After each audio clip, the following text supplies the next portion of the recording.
Sudu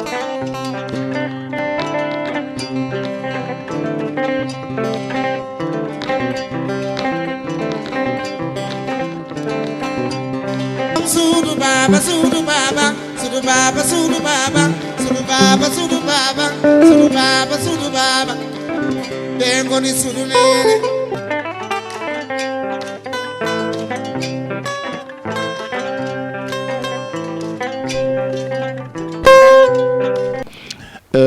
En kaali fayida ɗe rendo ngo jogino hanki en kaali hande ɗo wuura ɗo no wuurda hande ni holko cikkuɗa so waɗama ma ussutoke gonaɗe hande ɗe e no wuurda hande ni e hanki no wuurduno ni holko cikkuɗa so waɗama ma ussutoke ɗe ustotoke ɗe ko an saɗa haalde ɓiye debbo walla aɗa haalde ɓiye gorko tawde kay wonano yaha maayo wonano yaha janngude asku wonano yaha ne naata e mbayla wonano yaha ne janngo e ɓurana parnoɗa ɗum ko école moderne valeur aji gonɗi toon ɗi ko ɓurɗo jogade hakkille ɓurɗo welde hakkille fof kanum ardoto cukalel ngel hoto hokkumo éducation mo ganduɗa janngo e janngo no waɗa mo neɗɗo mo ganduɗa wawa firtude haydara ko ɓiyaɗe yaade mbiya an de ka jaltaɓe an woni tanumo oɗo tanumo oɗo tanumo oɗo oɗo sa yiɗum aɗa wawi joddade mum oɗo sa haaldata e mum oɗo sa yi ɗum ko ni mbatta oɗo ko sa yi ko tele ko ɗum mbatta ɗum cukalel ngel waɗani haydara ko an woni mo famani ko yaate aduna ko jogorɗa wadde ɗum ko handicapé gari to fayi to janggueteɗo yimɓeɓe janggat tan ko goto fof hokke toɓɓe mum min hitande mbaɗa woni sénégal mbaɗa jangga une chose m'a beaucoup frappé sénégal ɓurɓe jangguɓe toon hande ɓe fof ko ma woni awɗuɓe tan walla wayluɓe kañumen fof ɓuuri jangga sa ƴetti ngaalu ngu nanata tan ko mbub mbay sek jum ɓeɗo kalantumami ko mbay mbub sek jum gite ɗum tan nanata kadi min jogui kadi indewi joni men ne ganda mi haalirani ɗum pour wiide kadi men ɓuuri yimɓeɓe ko widema tan aduna hande mo gonɗen o namdere ko CV namdere holko mbawɗa saɗa haaɓe ɓi hayɗo yo janggu beele janggo no firta ngata fittandu ma ngata reedu ma nawa ɗum janggo e janggo beele ne fitta gati kanum hawrani aduna mo ganduɗa sa wi babam ko oɗo tan dami gudditto ne waɗi hande dami mi ɓooyi haalandima ɗum udditta ɗum tan ko gandal mi ɓooyi widema ko neɗɗo ƴoƴi ko foof ƴoƴere mere janggata lettere ala wona gonga ƴettu ɓurɗo ƴoƴe legal ngal fof gadda kokka ɗum ɗiɗo bindi ɗon walata aduna hande o ko parent ji ɗi mbaɗata erreur aɗa nehe ɓiyene yaha école mbiya ɗum an ka ɓi kaari sa fotte oɗo ko ni mbatta sa fotte oɗo ko ni mbatta mbaɗa teskitinde hen ɓiyam debbo takko no woni très jeune wari tan mbimi takko an kam sa école hol mo joddoɗa kam papa joddotomi koye germaine ko chrétien i mbimi takko ko addi hen chrétien o a wiyata germaine tan kaɗa ɗon o wi ala papa o waɗi ko cakkeli nara ha ɗo o yahata ko église momi takko yeyi wi germaine tan kaɗa ɗo neɗɗo sifirtake diine mum guitta ɗum e hakkille mum yo ƴeew sehlu mum o tan ko innema aade sa wona ɗum a lowata cukalel ngel janggo e janggo ko nafata aɗa e joni neɗɗo bonay ma needi tawa damal ngal ko an wawi uddide ɗum bonire ma needi ko wiya ko an ka cubballo o ko cedɗo o ko gawlo walla ko ɗum ɗo taw ko noon nehira galle bonay ma needi ko yahanno fof kayitaji mum boni gadi ko an waɗata hande ene goto fof jeeworum aɗa ɗo hande maccoro taw ko maccoro bewɗo nde janggue ne jogui gueɗe mum fof ha timmi saɗa darta mum hunde dartirta ɗum ɗon koye neɗɗo kaldata sa cani haaldata holla ɗum ko ni tan sa rena ko ɗon mbalta a yoɓanani ɗum facture o électricité a yoɓanani ɗum ndiyam a yoɓanani haydara heure ko jinnaɓe mbaɗata ɗum neɗɗo kay ko gonɗa ko deƴƴu tan mais noon aduna hande o addi ko école aduna hande o addi ko gandal aduna hande o addi ko jogade so taw noon a nehi cukalel a nehiri ɗum ko an ɓuuri oɗo an ɓuuri oɗo a jodata koye oɗo a haaldata e oɗo janggo e janggo kala ko yalti hen ka famani ko an waɗi neɗɗo yo jaggo tan ko innema adde ko gonɗa ko deƴƴu yimɓe foof ne gandi sa accani haalade wulla ɗum dañam pottuɗa haalanma ka yiiɗa nande ala galle pire ala fof leñol ngol ganduɗa gila dawa dawi tan tekkere ɓalere ala hen ɗum ko min wima noon heddo to noon ko enen fuutankoɓe wonko jeeyi tan mbayen nen jiyani ni wonko jeeyi tan mbayen ken nanani ni wonko murmete wiya yo hakto ubbe kono sa ɓoyi même ma men yalti ɗum ne kay joni so yimɓeɓe ne jaltide jaltinirta kono Allah ɓuri bonnirde ngade mbaɗata koye Facebook nden kam malla to ƴattimama wona ko damar gallam haadata joni ƴattereɗa koye lumiére ko ɗum waɗi min joni somi winde Facebook guila jinnabam no guuri mbimi min jiɗɗo ƴattade fof yo ƴattimi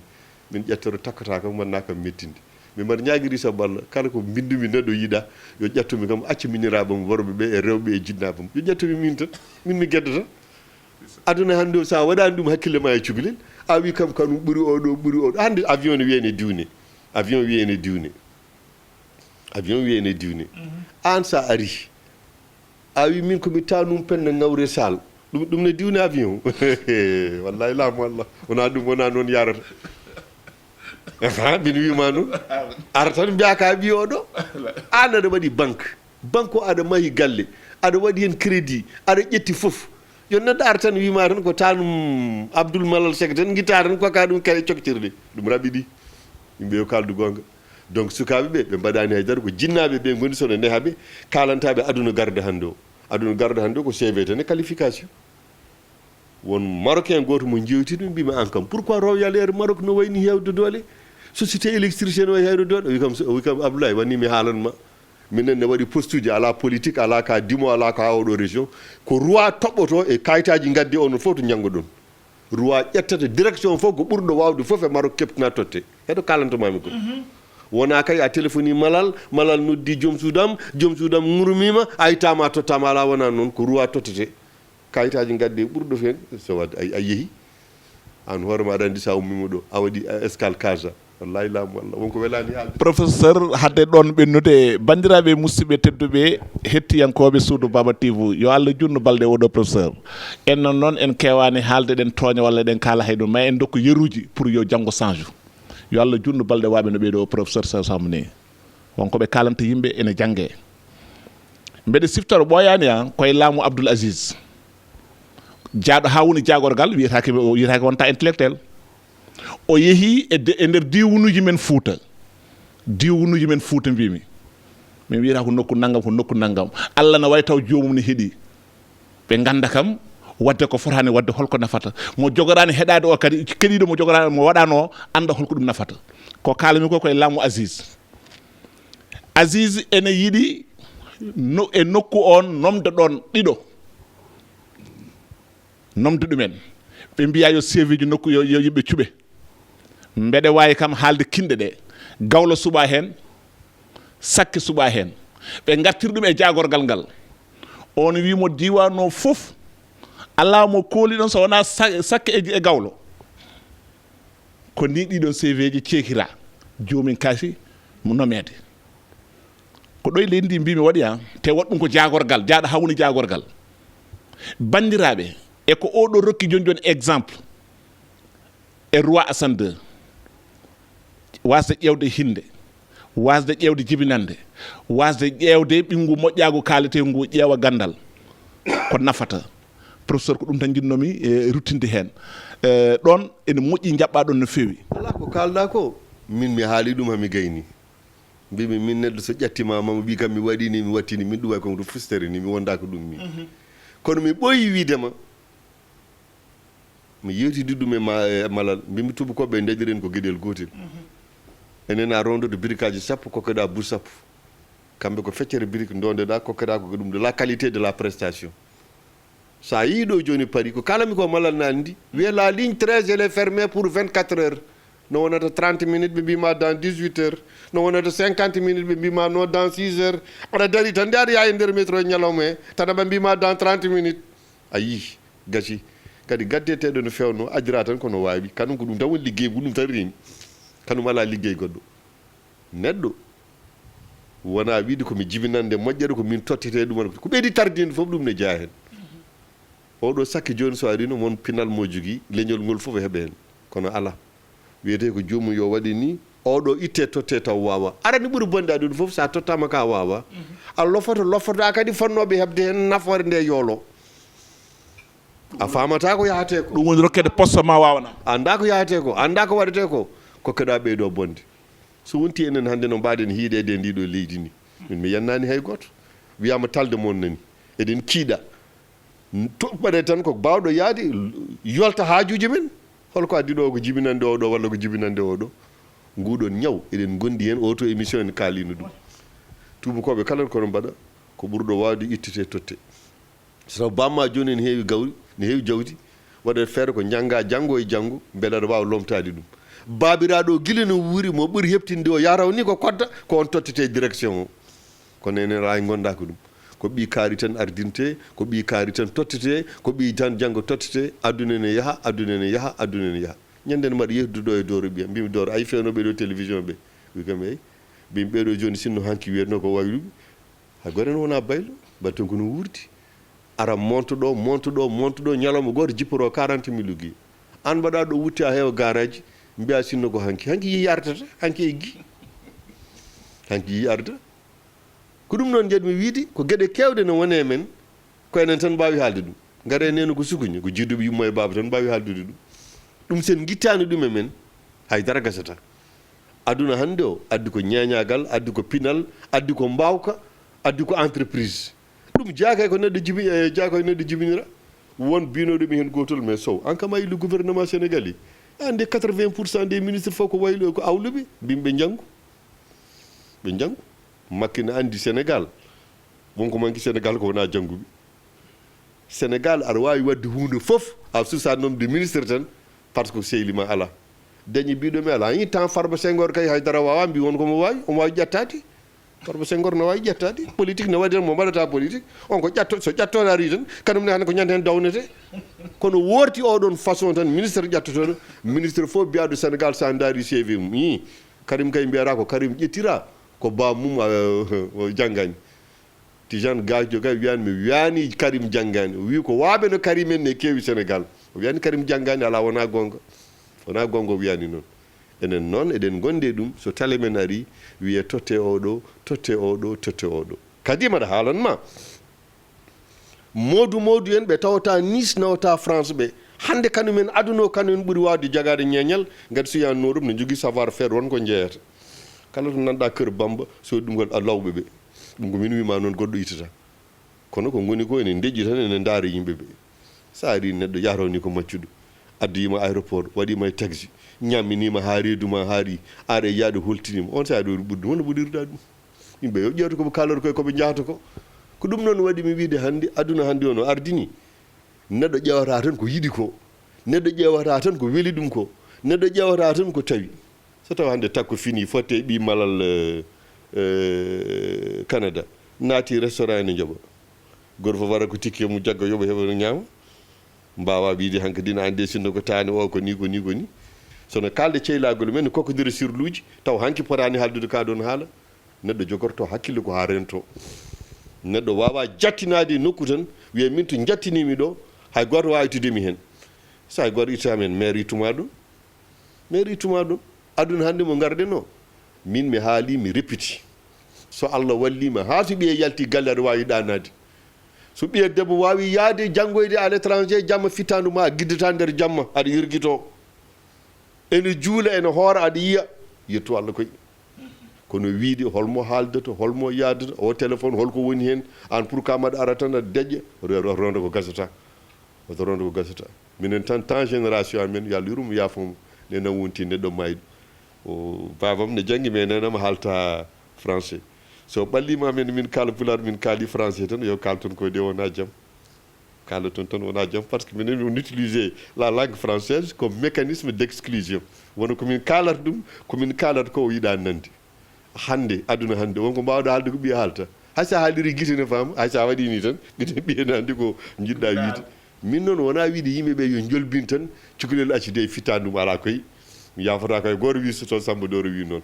mbimi yo waɗ comci timmuɗi yo juul yo teddin yo andu no tufam waɗirte yo naate waañ janggo e janggo ko kurtoyteɗo taw ko gorko yo ikkino source de dépense janggo e janggo waɗat galle jogo kolla ɗum tan aduna no waɗirte kono noon taw mabɓe kamɓe moɓe kawri o wonko neɗɗo fotani yurkinade accu wiide hunde foof aɗa naata hen aɗa nanne hen kaɗon haala rewi ha dañi jedduɗemi mbimo min Samba Doro kala ko kalmi koye wittu heddoro kay ka welaka sa yiɗi ƴattoɗa hande sa ari aɗa ñaago kam ɓiɗɗo debbo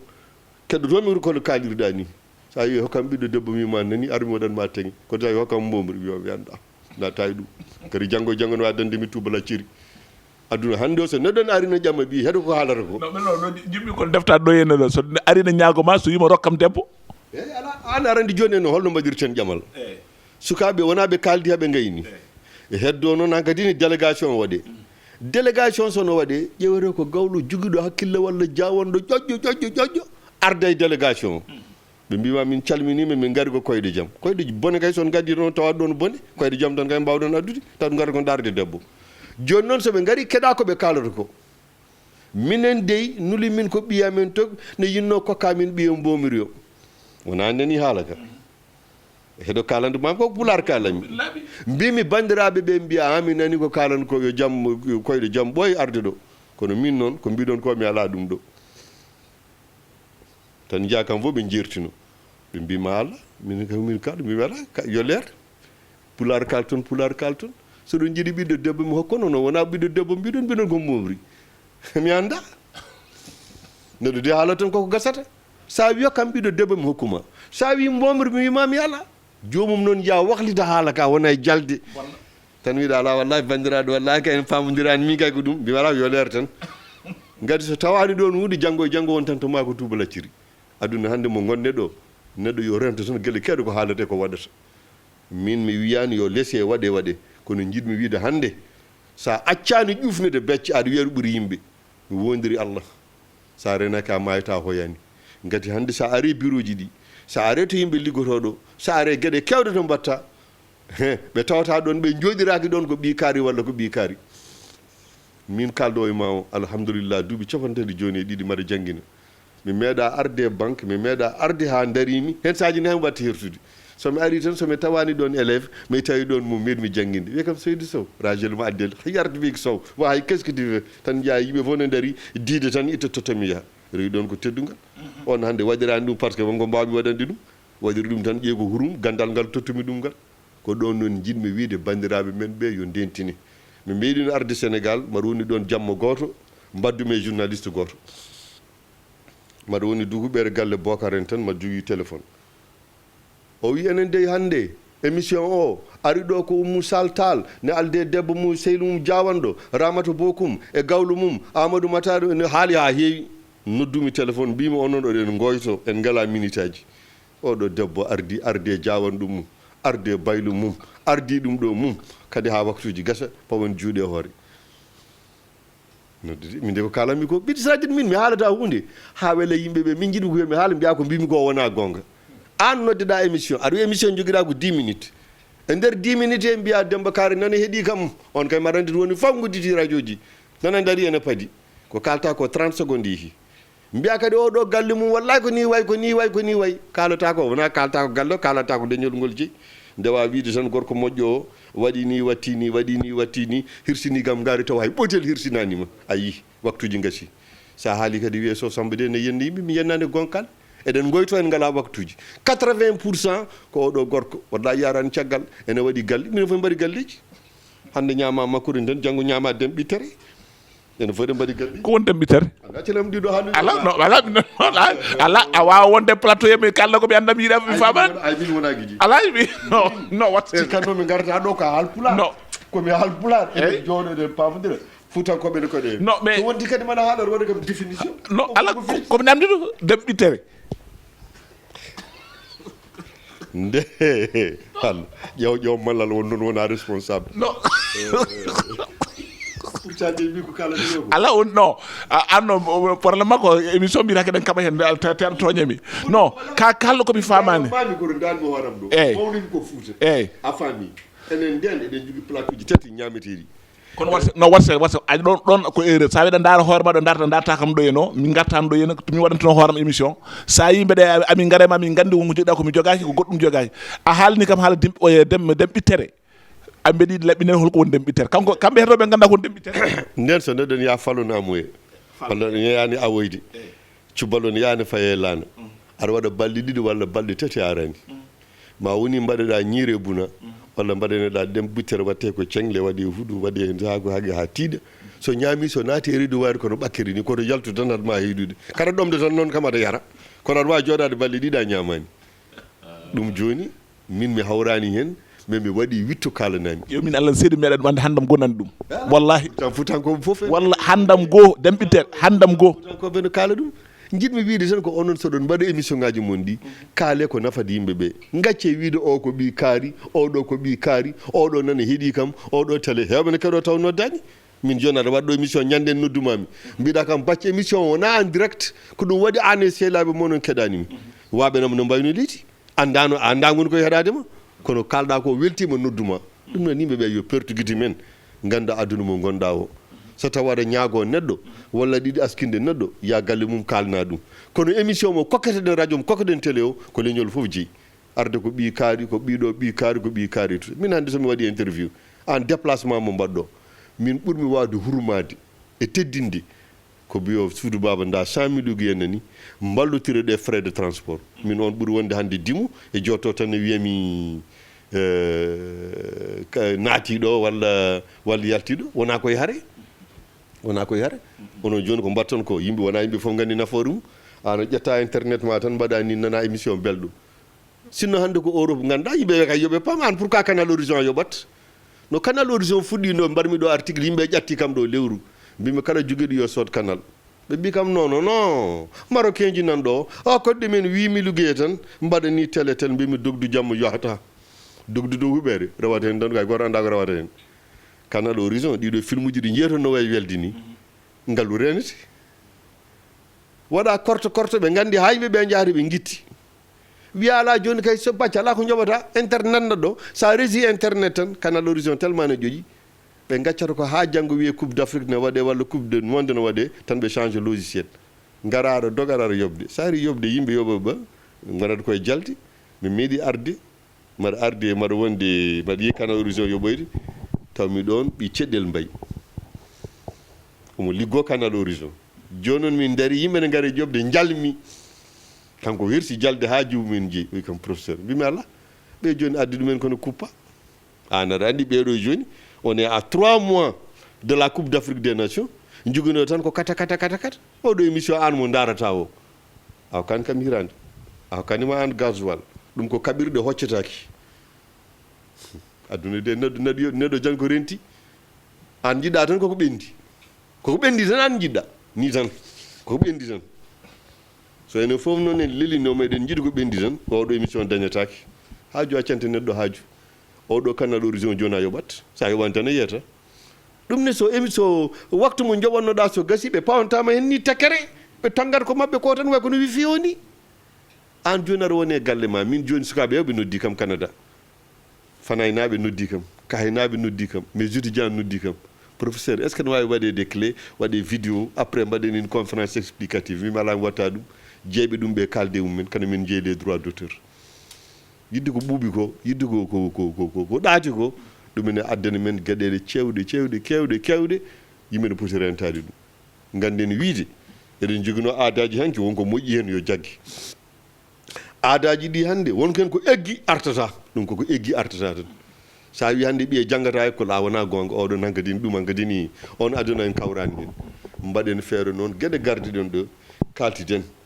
kaltiten noon woni namdoɗon anduɓe ɓe namdoɗon sernaɓe ɓe namdoɗon yimoɓe ɓe namdoɗon naalonkoɓe ɓe gueɗe goto hen foof e ɗiɗo calɗi hay saldu hen wotoro wasa geddude ɓuuri bonde inne maɗe foof ko gueddande leñol so geddanama tan yoloto no mbaɗirɗon ni on jii docteur Sall on jii ko haala mum ko haala ka no wawi welde kediɗo fof nandi wiɗoɗo ko psychiatre ene yooɗi ene weeli wiyani jooɓe kam kono an a ronkata wiide ɓeɗo kam tawde mbaɗi ni batti ni arandi yimɓe fof koddani an Nouakchott circulation yimɓe fof ne gandi ko pette beele bandiraɓe ene paama ɗum ene fof jaggodiren junngo hande keɓoɗa Bathie janggo docteur Sall janggo Cheikh Ali janggo Amadou Sall janggo Diop El Hadj beele aɗa wallidiro ene reeɓa ha ganden ko gonɗen enen eɗen jogui tan aadaji ɗi ganduɗa ala fof ɓuuri ɗum moƴƴude yo jaggue gati an sa woni étudiant a janggui ha 4e année a ala bourse c'est que wonko jaɓɓaneɗa oɗon solidarité nanɗon kono noon no waɗi gueɗe hankkadine ɗe ganduɗa mbaɗen feere ceertenen gati sa sertani hen addantuma ko lor addantuma koko wiyete conflit de personnalité wayno gacce natte e ma ni cikka hankkadine ka nuskuɗo to wona nuskani ko aduna hande o no ardini tan hankkadi ɗeɗon gueɗe natti wawde yaade ɗon professeur fawɗon fiɗe ndu bandiraɓe musidɓe tedduɓe hettiyankoɓe yeeɓiyankoɓe émission men émission Sodou Baba en gari hankadi ha Thielsilli mbeɗa sikki kala kene fameteno famama kala kene haaleteno kadi haalama nde wonno ko professeur Sow Samba ko wona émission goto wona émission ɗiɗi émission ittu kumpa so Allahu lamɗo jaaɓi so tawi oɗon jogui ƴewde émission mon gummo e kumpa professeur hankkadi gonɗen koye waynade so tawi won message mo jinnuɗa rokkirde taw mi dañani occasion namdadema hen aɗa wawi rokkirde ɗum mbaynoɗen bandiraɓe eyyi mbaynirtomi bandiraɓe tan ko wiide neɗɗo kala ko mbawɗa wonde aduna kala to mbawɗa yaltude kala ko mbawɗa jeyde kala ko mbawɗa ummade kala ko mbawɗa tawde neɗɗo yo yankino tan Seydi Sarr gandirta neɗɗo kono yurmini tan koto saɗa jiime noɗɗo ne hawre dial elle hawre ladial taw tan koye joom hakkille Allah hokkima hawre ɗum andat wiide neɗɗo ko haalata ne fiya becce ko won tan ko yewkinaki enen hankkadi leñol men ngol won to yetti mi haalnima lors de la première émission ñande bone dawi goto fof wojete ko hoore mum enen gonɗen ɗo tan ko wiide bandiraɓe ɓe yen gandu holno mbawɗen warde ha caɗele men ɗe gusto en kaali ñanden ñaw gonduɗen go hande en kaali pasiragal en kaali gandal en kaali gacce en kaali dendiragal en kaali nafoore mum en kaali ko gasatno hanki e ko gasata hande beele yimɓeɓe foof ne jogoro en hakkille kadi mi wima kala no garda ɗo e galle mi haalirta ha metta mi haalirta ha ŋiña mi haalirta ha weela so mi haali noon mi taati walla ɗum haaliru ni a femani sa wi kam ala Seydi Sow wona ni ko ni e ni bandiraɓe tan nafata kadi hakkille goto yonata mais min calimi tan ko yimɓeɓe wiide tan ko tawa hanki ko hay mesalal tan haydara dirtata hen min ɓooyi wiide joguiɓe hande batuji ne goni Nouadhibou ne ɗiggone mbaɗa pêche ne daña kalis o cuballola hen yooɓe hande kanŋe marché Sandaga so ari toon yooɓe kanŋe ɓe baylo ala hen ɗen fof ko gueɗe aduna kese ɗe jiiɗen mbaɗen feere tan jewtodiren min mi haalinima mbaɗa jogui adresse électronique malal ko miñam an ka miñam cam ko miñam onon foof eɗen mbawi jaggodirde enen mbiɗen kala ko kalɗen ɗo neɗɗo famani walla kala ko kalɗen ɗo ko neɗɗo jaɓani walla kala ko kalɗen ɗo neɗɗo jogui hakkille goɗɗo yo haal ɓeydeden tan ko yarude yeeso enen mbiyani eɗen gandi foof woni bone tan calima ko gueɗe kewɗe ala ko mere ala ko kecce ɗum ɗo holko woni nafoore mum neɗɗo sa anda ko gonɗa anda no nihirɗa anda no mbawɗa janggo say holno mbatta min mi haalnimi mbiyami so mi yi Europe mbaɗa jangguino mois d'été mbaɗami ko wutti jiya tubakoɓe ɓe gondumi ɓe mbiye kam Abdoulaye ande koma gara ɗon tan kamɓene ɓe jaltini cogmi mabɓe wonte mabɓe hankkadi ni daroggal tawde oɗo suusi wadde ɗum minenne min mbaɗa ɗum neɗɗo kala kono waɗa e aduna yo andu tan wiide yo rento wonene gueɗe wonko tawnoɗen hanki jinnaɓe min totti ene eɗen tottirta sukaɓe men kono saɗa tottira toujours ma dañ ko ɓeydi hen ma dañ ko ngakki hen mbacca wiide tan min ala ko tawmi ko tan ko noon tan ɗum so neɗɗo waɗi ɗum so renaki tan ne wawi addani ɗum caɗele ɗum noon bandiraɓe man ñaagui ɗumen yaafuya mercredi fof mo mbaɗɗen mbaɗirten tan ko feccude e yimɓeɓe ko yewtidde e yimɓeɓe ko échange dirde e yimɓeɓe bella Allah no waɗan en tan caɗele gonɗaɗe hande ɗe aduna hande garɗo mbiyete leñol fof sene haaɓe ene daara kaɓirɗe ɗum enenne janggo sen noddama mbiye min kaɓama kaɓirɗe amen nani ɗum woni ko min gaddi jarama Seydi Sarr a jarama Seydi Sow bandiraɓe musidɓe tedduɓe hettiyankoɓe yeeɓiyankoɓe Sodou Baba TV alhamdulillahi rabbil alamin Allah en jetti Allah caggal nde émission kadi joofiɗo ene e jaam kono noon mbiyeten kadi ko bandiraɓe ɓe oɗo Sow Samba en jettatamo enen en ñagontomo en duwontomo yo Allah junnu balɗe makko moƴƴina battane makko yeɓɓe hanki émission docteur Sall Alhousseynou walla ɓe cuwa yebde émission taw yoɓe mo dutto e docteur Sall Ousseynou ɓe garta e oɗo émission ƴeew hayso ɓe gandodir ɓe gandir ɓe cuwano andodirde kam eɓe kamɓe ɗiɗo fof eɓe mbadda émission ngaji nder Sodou Baba ƴeewi koɓe kalata ko nde wonno ko gandal ƴeewi ɗo waɗi pottitti ɗo waɗi nanditte surtout ma to batte heddade hanki to batte gandal hanki o e hanki yarno koye médecine nangude tan guel ɗo baron le filna safra naggam o riwrani ɗum kono yo wonde gandal il faut que liggoɗen ma en garo hen so Allahu lamɗo jaaɓi a tant que eɗen jaaɓi abonnade e Sodou Baba TV eɗen jaɓi heɗade Suudu Baba TV. Suudu Baba TV addata kecce kala mo joƴƴini ɗo henna koko arata. Amin mbima nak mawniraɗo Diop El Hadj so Samba haalni min haala ma komin aroɓe maɗa fane naɓe no mbiyatano kadi Ndongo Mamadou amin mbiya on kadi komin aroɓe onon koye galle he jeeyɗon ko wona onon ɓe kadi saw Samba gasni haalde Suudu Baba koko werti junngo muɗum koko uddirdamal muɗum kala joguiɗo kene nafa leñol ngol kene nafa rendo ngo bisimilla mum e nder Suudu Baba ɗum noon Allah jarama on jarama en beltiniri ɗo henna ɓinguel meɗen bani men debbo takko Abdoulaye Doro Sow gonɗo to Canada ko ɓinguel meɗen takko amin mbima a hettima bamma Doro Tokosel Doro Tokara Doro Sow en birtinimamo nene galle o Ami Konte amin mbima jeewa jaam Allah jarama en beltini ɗo henna kadi dendagal yeeɓiyankoɓe men hettotoɓe meɗen e kala saaha bani men debbo gonɗo Fama Mangane gonɗo to henna to États-Unis wonde e Fama Hammat Diop ɓenne kadi ko hettotoɓe en ko yeeɓoɓe en ko waɗo e partagé ko mbatten ɗo henna ko ha tengti noon e frère men sehil meɗen Oumar Diaw gonɗo to henna to Canada kañumne kettotoɗen o wi a jangguinimo philo donc Oumar Diaw amin mbima Allah jarama ane madame maɗa Yacine hettotoɓe meɗen musidɗo meɗen sehil meɗen Malik Isaka Diop mo baɗɗo junngo mum e Suudu Baba no Sow Samba wi joni ni goto fof no jogui kene wawi wadde hen hay somin cuwa hebde matériel o taw nde wonani min goyto micro ji e batiraji ha hande ko ɗen caɗele so an kam professeur a yiiɗi caméra fof gaari joni ko ɗum ɗo goto wonɗo e yaade sababu nde batiraji ha hande ko ɗen caɗele min jogui ɗum noon Allah jarama Malik Isaka Diop amin mbima Allah jarama bandiraɓe musidɓe tedduɓe hettiyankoɓe yeeɓiyankoɓe canal origin min mbannimo ɗo publicité gratis Samba so Samba haali haalama mbaɗa feere noon jokkodira amen ɗum noon bandiraɓe musidɓe tedduɓe hettiyankoɓe yeeɓiyankoɓe Suudu Baba TV équipe Suudu Baba garnon ɗo hen hannde Malal Abdoul Seck to caméra to henna miñi meɗen Aliou Diara to henna to son to henna wondude musidɗo meɗen Abdoulaye Thiam to réalisation to henna équipe Suudu Baba Allah jarama on jarama hettiyankoɓe yeeɓiyankoɓe yo Allah waɗan en jaam hande en garti ɗo e deuxiéme numéro meɗen mercredi garo kadi so Allahu lamɗo jaaɓi hakkude meɗen e professeur So Samba ɗo e micro o ko musidɗo moɗon sehil moɗon Abdoulaye Ibrahima Sarr ɓurɗo lollirde Alassane Woudou Sarr bandiraɓe min cifti noon mbaɗe abonné e Suudu Baba TV mbaɗe partagé e Suudu Baba TV ɗum ne kadi ko ballal le minimum quand même mbaɗe ɗum yo jam waal